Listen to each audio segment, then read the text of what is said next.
Saudara-saudari yang terkasih, pada bacaan pertama Abraham memberi tauladan kepada kita semua. Abraham sempat mengalami suatu kegelapan, mengalami kegelisahan, mengalami sebuah krisis hidup yang sedemikian hebat. Kiranya ia sempat rasakan bahwa masa depannya itu tidak cerah, masa depannya itu suram, umurnya semakin bertambah.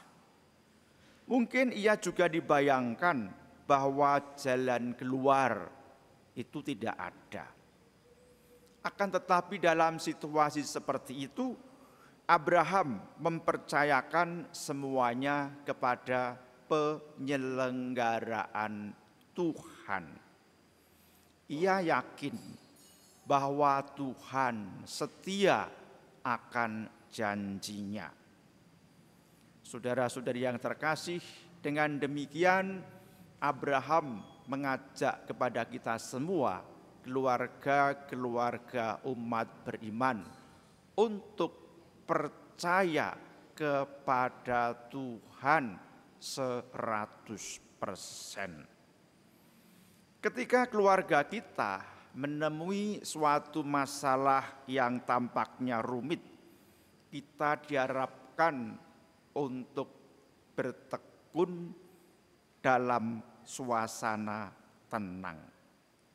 Kita juga diundang untuk menyadari bahwa Tuhan tentu saja akan menyertai dan melindungi keluarga kita, ayah, bunda, dan anak-anak.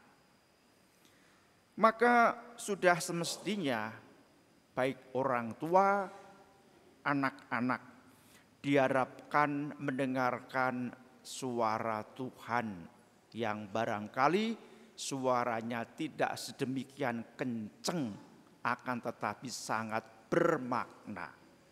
Dan bukan dalam keadaan sulit, anggota keluarga justru mendengarkan egonya, mengikuti emosinya, mengikuti keinginan masing-masing. Barangkali penyelesaian persoalan tidak seperti secepat yang diharapkan. Namun kita semua diharapkan bersabar dan setia. Sebesar persoalan apapun yang kita hadapi, kita diundang yakin bahwa Allah jauh lebih besar dari apapun juga. Saudara-saudari yang terkasih, keluarga kudus pada waktu itu sebagai keluarga muda menjumpai keadaan dan kenyataan hidup yang serba tidak terduga sesudah malaikat Gabriel menyampaikan warta sukacita. Mereka harus mengalami perjalanan yang berat ketika Santa Perawan Maria hampir melahirkan. Beberapa waktu berikutnya, keluarga kudus harus segera mengungsi ke tempat lain. Mungkin Santo Yusuf dan Santa Maria bertanya-tanya dalam hati, apa arti semua ini? Mereka ingin mengerti apa yang sebenarnya telah terjadi dan apa yang akan terjadi esok hari dan lain hari. Santo Yusuf dan Santa Maria pada akhirnya berjumpa dengan Simeon yang menyambut kanak-kanak Yesus dengan penuh kasih sambil memuji Allah dengan kata-kata, "Sekarang Tuhan, biarlah hamba-Mu ini pergi dalam damai sejahtera, sebab mataku telah melihat keselamatan yang datang daripada-Mu."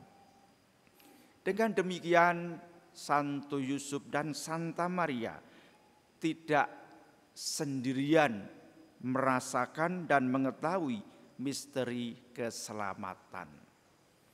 Simeon menuguhkan dan meyakinkan Santo Yusuf dan Santa Maria agar terus membesarkan kanak-kanak Yesus yang adalah cahaya bagi semua orang. Saudara-saudari yang terkasih, tentu saja kita semua sebagai keluarga yang dalam pesiarahan tentu juga berharap keluarga lain, orang-orang yang kita jumpai pun mereka memberikan dukungan penuh kasih kepada kita, terutama ketika keluarga kita sedang menghadapi sesuatu yang perlu diselesaikan. Saudara-saudari yang terkasih, gereja mengajak kita untuk merayakan kehidupan keluarga kudus yang terbuka terhadap sapaan dan kehendak Allah, yang taat dan penuh kasih kepada Allah. Keluarga kudus itu memancarkan cahaya cinta kasih yang menerangi seluruh dunia. Keluarga kudus Nazaret menjadi teladan bagi kita semua dalam membina keutamaan. Bagi seorang bapak atau seorang ayah, Santo Yusuf adalah teladan terbaik bagi peran kebapaan dalam melindungi dan memelihara keluarga.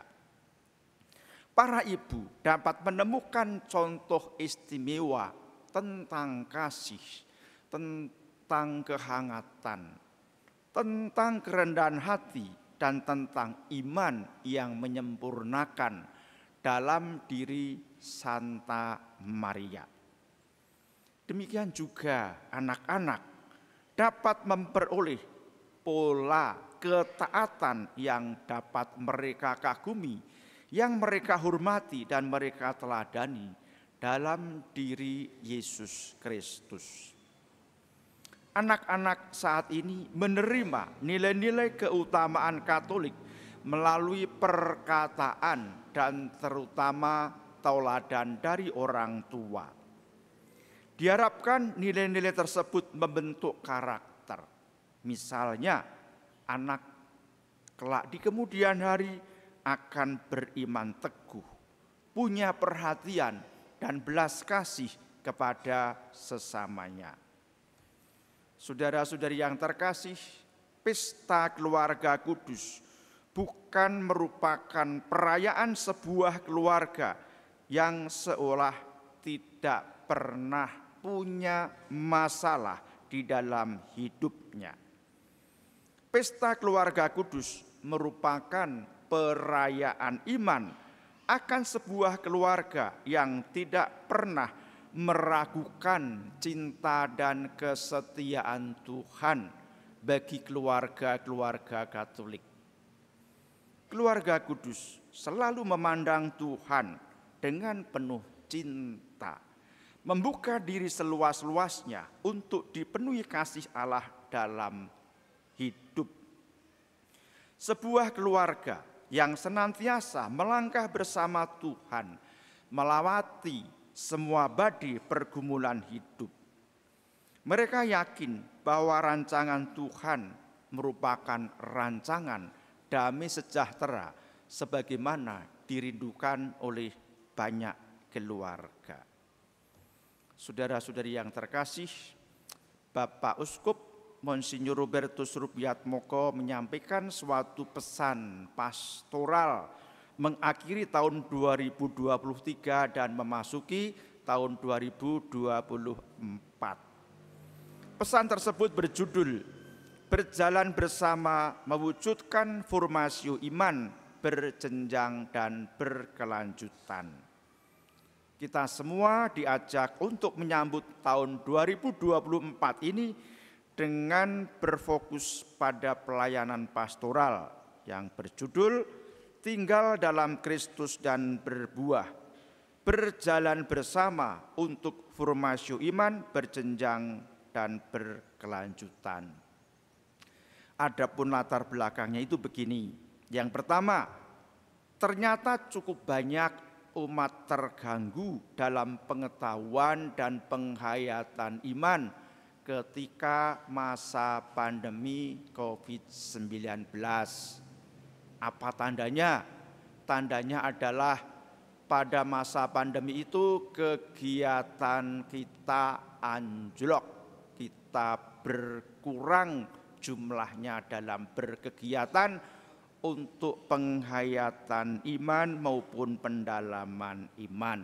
Kita jarang ketemu, kita jarang berkumpul, baik di lingkungan maupun di lingkup yang lebih luas lagi.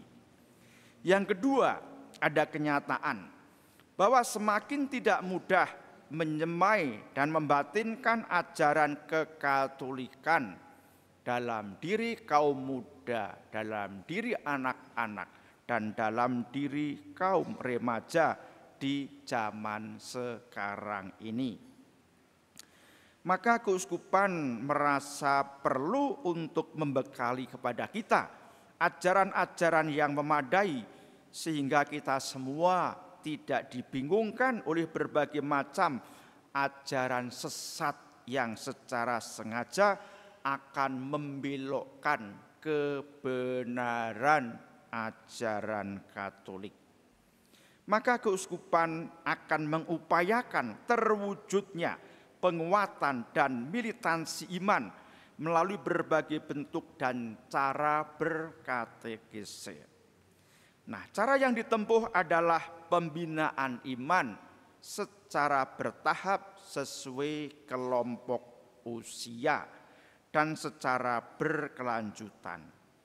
Semoga pembinaan yang terus-menerus sejak usia dini hingga usia lanjut ini mendewasakan kita semua. Keuskupan menetapkan tahun 2024 sebagai tahun katekese. Jadwal sudah ada. Kita lihat begini. Di bulan Januari ada katekese tentang ekumenisme. Di pertengahan Februari tanggal 14 sampai tanggal 30 Maret pada masa Prapaskah ada katekese tentang pertobatan atau APP. Di bulan Mei ada katekese tentang pendidikan dan sosialisasi hasil Sinode Pendidikan Keuskupan Agung Semarang. Di bulan Juni ada katekese tentang Keuskupan Agung Semarang dalam rangka merayakan hari ulang tahun Keuskupan Agung Semarang, yakni sejak ditetapkannya Semarang sebagai Vikariat Apostolik tanggal 25 Juni 1940. Pada bulan Juli ada katekese tentang keluarga. Keluarga itu merupakan sekolah iman di mana orang tua menjadi penanggung jawab utama formasio iman. Pada bulan Agustus ada katekese tentang kebangsaan dan ajaran sosial gereja. Di bulan September ada katekese tentang kitab suci atau bulan kitab suci nasional. Di bulan Oktober ada katekese tentang misi. Pada bulan Desember ada katekese Advent. Saudara-saudari yang terkasih, itulah jadwal atau agenda yang kita miliki. Semoga kita semua yang bertekun untuk mengikuti katekese yang diselenggarakan oleh Keuskupan Agung Semarang yang kita cintai, membuat kita semakin paham dan dapat menghayati iman kepercayaan kita. Dan dengan demikian kita beroleh berkah melimpah dan kita pun juga dapat menjadi berkah bagi orang lain. Mari kita teruskan dengan memperbarui iman kepercayaan kita.